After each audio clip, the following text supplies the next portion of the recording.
Good evening, everyone. Thank you for joining us tonight at the Truth Podcast. My name is Madhu. I am the founder of the Truth Podcast.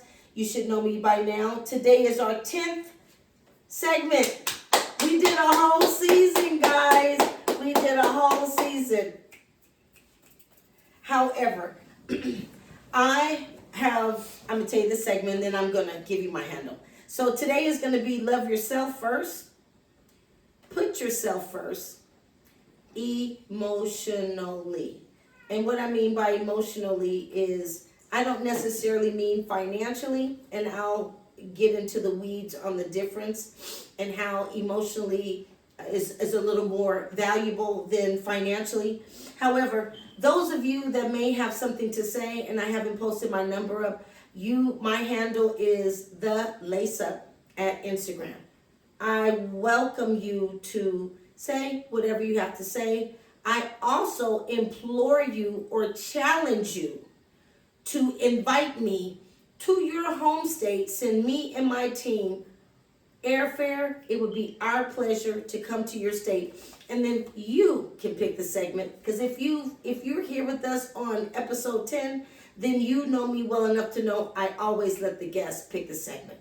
So without that, that way I'm ready for something that you feel comfortable with and you're not just being taken by surprise. You've read them. This is one that you feel comfortable with, and I would like to have that time with you. Soon, I'm going to be putting up on the Lace Up at Instagram the calendar, I'm going to be starting groups and doing one-on-ones. You will be able to pencil yourself in on the group. You will also be able to have a one-on-one with me. If this is not up close and personal enough, it'd be my pleasure to come on your teams and it'd be just me and you. However, again, today, this is our last episode. This is episode 10. We are so fortunate to be here with you this evening. And without further ado, again, always remember, the Lace Up at Instagram. And without further ado, it is my cousin we have with us this evening. We are so fortunate. However, again, the title tonight is going to be Love Yourself, Put Yourself First. So I'm going to spend a few seconds to just kind of peel back the layers on that. And when I said a few moments ago about emotionally versus financially, money can be replaced, but the way that I feel about you or my emotional investment may be so much more costly than the financial incentive that you may have received. Yes. You know what I'm saying? I can always get some more money, but you might have put a stench on me that I remember them Titans. You know what I mean? Yeah. And that may not have been your angle. Or you may have not have had an ulterior motive, but I can't be the only one in the relationship that's the adult here that understands approach and delivery, understands I need to think before I speak. Yeah. I need to process what it is you said to me. I can't be the only adult here. I just can't. But again, I'm a counselor, so I'm big on I'm big on approach and delivery. That matters to me. So without me just going on a rant, I'm going to ask you, love yourself first, and put yourself first. What does it mean to you, or how do you see that? So love myself first. Sometimes those lines can get disconfigurated because if you're a person that has never loved yourself first and put everybody else before you, it can be a conflicting conversation. Mm-hmm. Me personally, I have always put others before myself. Mm-hmm. So loving myself was a challenge. Okay. That I had to face in 2020. Okay. Because I was so busy and let me give you a little backstory. I was always raised that, you have family back, you this, that, and the other. And so I always had my family's back. So when it came to relationships, I didn't understand the dynamic of what a relationship meant. Mm-hmm. So when I had to love somebody else, I loved hard. Okay. But to put me first, I was always secondary. Mm-hmm. So with me being secondary, I'm catering to everybody else's needs. When it was time to love me, I didn't know how. You know, you just said something, and I want to chime in on it, guys. I hate, and I shouldn't use that word, but I don't like to hear Dislike it, yes. I don't like to hear women say, "I love hard." Yes. That for me is a disconnect, because I understand what they mean by "I love hard" when they say it. I don't like to hear it because it lets me know off the gas they loved that person more than they loved themselves. Yes. And the same person that you may have loved hard or felt this strongly for just may not have loved you back. That part. And you're worth loving. You're worth them giving you exactly what you gave them. And again, I say oftentimes in these segments that women are more mature than men. Not that I'm saying men are immature. I'm just saying women are quick to go down that slope, and the man is a little more reserved. And I just don't think that it's so fair for us to just give everything. You know what I mean? And go to hell in a handbasket. You know what I mean? And not receive anything in the back end. I mean, I just don't know what you own. That part. You know what I mean? I don't know what you own. I don't know. I hear you say that you love me, but I don't know to what magnitude. I don't know if you're willing to get in that foxhole. It's so many different layers to love that when they say I love hard, it almost makes me cringe because I can only imagine. Mm-hmm. You know what I mean? They got this guy, you know, his back 100%. But who's to say that he got you? That part. And when you put yourself, okay, so let me go back. When you make yourself vulnerable, yeah, for, it could be family, it could be friends, it could be your nigga, it could be the person you're laying next to if you don't want to call him your nigga. It could be a companion, it could be your side nigga. right. But when you make yourself vulnerable and available, Mm-hmm. you know what I mean? And you got this person full-hearted, but you start seeing signs that that person ain't who they say they is for you. Cause when I'm in a situation and my back is against the wall, and I really need you to motivate me or build me up to let or just encourage me. Mm-hmm. Because I've encouraged you along this way. Right. I've given you what you needed. Right. Unasked. My thing is, I don't understand why women are so quick to give something that powerful away so easily to people that don't deserve it. So let me stop you. Please. Because I told y'all day 1, day 2, no, and hell no. I'm not getting it. I'm not but you going gotta down the understand, wormhole. it goes back to this. Women are only a product of what they are. A product of their environment. So if I see my mama do it and I think that that's right. Oh, okay. I You hear understand what I'm saying? Mhm. And this is all that I know. My mama's catering to this man. This man is doing what the fuck he want to do. He's cheating. He's flipping. But my mama is staying faithful. Right. Regardless if he's hopping in and out of hurdles. You know what I'm saying? Mhm. She's loving this nigga Mhm. regardless of whatever. She's instilling everything in this person. So women, some of us, excuse me, some of us lead by example. That was example that we were taught. Okay. We were taught to love niggas hard. We were taught to be wholesome. We were taught to hold it down. We were taught to not tell nobody. We were taught to, it's okay, don't tell nobody what you're going through, girl. You know what I'm saying? You just bury that because he a good man. He gonna pay them bills. He gonna do this. He gonna do that. So you don't say nothing. You just continue to keep allowing him to do what he's doing, but that's the wrong dynamic. Okay. I hear you. I do. I hear you. And I got a mother too.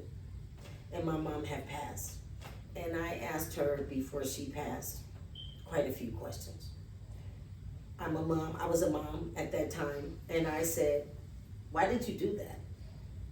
I'm a mom. And I'm not going to let no motherfucker put no move over on me. Yeah. No. On I get everything. you. I was a mother. I had as many kids as my mom had. Yeah. And I had 3 baby daddies. She had 3 kids and one husband that did a number on her. What the fuck did you stay for? Plain English.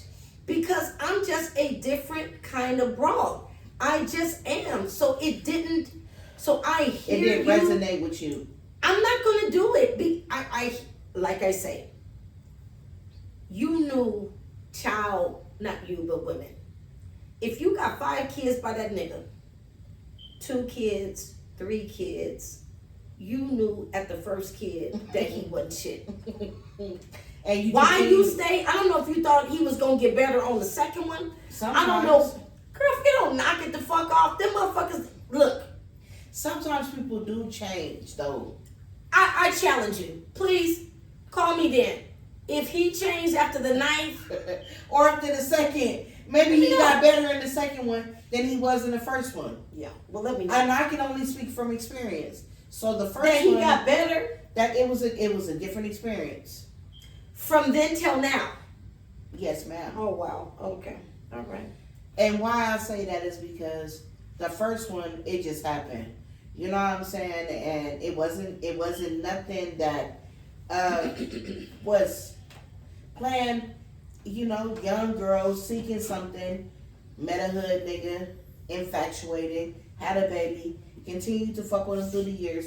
But when you become the girlfriend and not the just baby mama, okay, I'm your baby mama, I'm fucking with you.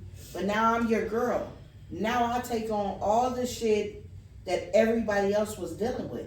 The shit that you blocked out. Oh, okay, that bitch burnt up your clothes. Oh, that bitch was tripping. You know what I'm saying? Now was a reason behind it. Right, but you the same one that just said he's better. But You the same one on camera that camera. just said he's better. And But and now that's you why. saying I can see what the fuck they was talking about. But- so when but you when said I that, say- when I say- my ears almost exploded. Okay, so when I say that, you wasn't present for the first one. But for the second one, you stood up and you was a father. And it made a difference because, okay, what I may have not tolerated then, that was signs that I should have looked at, I tolerate it now because you're doing things different on this end that you did on this end, which it may sound like a conflicting story. No, I hear you, and And we're I'm not trying saying- to. We're not And trying I'm to. not saying that We're not it's- trying to confuse the viewers. I hear you. I'm just not, and I keep saying it, I'm not that kind of broad because the relationship that you have with my child is one, and the relationship you have with me is different. another. Yes. So you're acting like this motherfucker been some prayer book with you and the child. So that's the disconnect for the viewers. So when you say, "Oh, he's better," but his parental skills is better, but you put me through. That part. Well, that don't work for me because don't. see, I matter. I matter. Without me, there's no you. That part. You could be the great father out my motherfucking house. The weekend dad, the one that pick her, you can do all that the fuck up out of here. But I don't think it's fair for the sake of the child. I'm not gonna stay. I'm not. I've been married. I've been a girlfriend. I've been a baby mama. So there ain't nothing you can tell me that I ain't walked down that road. I'm not gonna do it. So I admire women that do. I think my feelings matter, and I think that for me to see you as Father of the Year and a stellar father, but you gonna just you have zero respect for me in all aspects. I can't take that ride. I can't. And I will say this. Maybe some of us live in hopes and dreams and we expect, and we live in a fantasy world that, okay, the father that you are, maybe that's going to be the man that you become. You understand what I'm saying? And I'm sorry, I'm not trying to be. No, I hear you. And I'm just saying, I'm speaking No, from. and the people want to hear. I think I tell you all Because the time. a lot of us women will stay because, okay, he's a great father and he does everything he does, and he is good at times. But those good times overweigh the bad times. The bad times overweigh the good. But a lot of us look at the good times overweigh the bad because we wanted to work. No, I wanted it to work too, but I see what the fuck the right is on the wall. Let me explain something to you. There's nobody that carry a baby for no one for 9 months that ain't invested. That part. Let me put that out there. Let me first say that. I agree. So it ain't that I didn't try. It's just that I don't have to have 3 more kids to know you ain't shit. That part. I see it on one. That part. You can be a stellar father out of my motherfucking house. I just don't see why, because we don't cut the mustard, should not hinder your relationship with my child. And you can re-sow your oats on being the great dad on your last. I get all of that. And I'll stop you. I just don't have nothing to do with it. And I'll stop And you. I'm not going to stop you from being that great dad. I'm going to make her available to you. And I did. But a lot of women look for, because you got to understand, like, everybody's situation is different. Right. A lot of us came from broken homes, and a lot of us came from watching our parents make it work for the kids regardless of their dynamic of their situation, because their shit was fucked up. Mm-hmm. But that shit wasn't talked about. You understand what I'm saying? So fuck that you ain't shit, and you sleeping with Miss Mary across the street. Right. You know what I'm saying? Or you sleeping with Miss Lisa down the corner. Right. But you good in the house. You come in here, you're home every night, you take care of your responsibilities, you take care of these kids, you instill in your daughter what you need to instill in her, you're there for your son, maybe or maybe not. But I'm saying that to say everybody's dynamic is different. I get it. And some of us will accept more than others. I get that too. And I'm going to tell you, and I say oftentimes when my cousin is on the show with me, there are more women that can relate to what you're saying than me. This is the Truth Podcast. I'm going to stand in my truth. Amen. And I ain't give a fuck about no nigga like that. I gave a fuck about my kids. I raised them hard, and I raised them by myself. And anybody that know me and see my face know me know. So Amen. I didn't take nothing from their dads. I had their dads back. But ain't no man define me. I can work. I'm not glamorizing being a single mom. Like I said, I done been a wife, a girlfriend, and a baby mama. However, sometimes we don't know what's coming down the pike. No. And by I don't know what's coming down the pike, I took being a mother serious. Yes. And it didn't have anything to do with your father. Yes. Period. I went to school. I got a skill set. I did my job. Come hell, high water, hook or crook. I didn't give a fuck. Because those were my daughters. Yes. So their life and how they're eating, hot water, coat on their back, all that mattered to me. Didn't have nothing to do with your father. And I am proud to say that I had their back. I was fortunate enough to be in a position to be able to have my girls and not let the relationship with a father define it. And again, never no holds barred on your dad. It's just we can't cut the mustard. You know what I mean? But that's my story.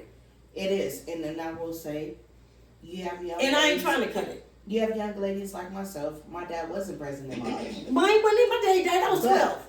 But my daddy died when I was 14. But every young girl, a lot of us, I won't say, and I don't want to be disrespectful. A lot of young ladies look for a father figure. A lot of young ladies look for a father figure in the man that they choose. Whether we see it or we don't see it, you do, because you're looking for something, because something is missing. I hear you. You know what I'm saying? So we gravitate to, if this nigga treat me good, this nigga hold me down, you know what I'm saying? I'm gonna hold on to this. Regardless if this nigga might fuck me up every now and then, but he treat me good and he's there. He ain't left me. And it's a bad thing, but we gravitate because we don't know the difference, because our fathers passed at such a young age in our life that we don't know the difference from somebody loving us and somebody mistrusting us and somebody using us. This segment is about love yourself. Where's the segment card? Love yourself first. And if I can't put myself first, then I'm never going to be my best, happiest, healthiest for the relationship. Yes. Because I'm so busy loving you and being what you need me to be. And I can't I be can't, me. exactly, because I don't know who I am. I don't know who I am. I know who I am. I was in a long-term relationship for 25 years with someone that has never put their hands on me, paid all of my bills, took care of my children, and I chose to walk away. And we have no kids together. So the crown is heavy, and I stepped off the throne. So when I hear other women's stories, I hear them. And for me, I just may need a little more time to truly process that, because I just can't again, it goes back to me.